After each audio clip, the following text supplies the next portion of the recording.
Morning everyone. আজকে তো শিবরাত আছে, তো আমি শিবরাত করছি আর সকাল থেকেই উপোস করে আছি।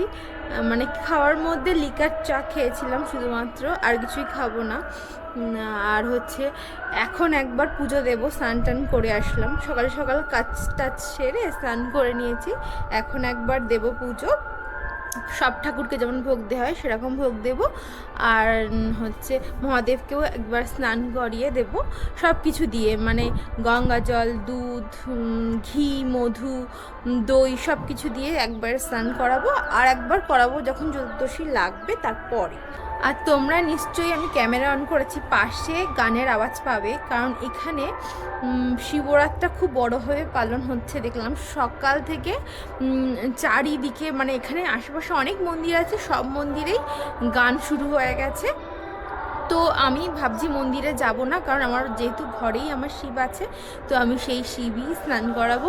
আর এখানে না মন্দিরে হচ্ছে গেলে অন্যরকম নিয়ম, মানে যে নিয়মটা আমরা পালন করি সেই নিয়মে হয়তো হবে না পুজো, অন্যরকম জিনিসপত্র চাইবে, সেইগুলো কোথা থেকে কি অ্যারেঞ্জ করব না করব।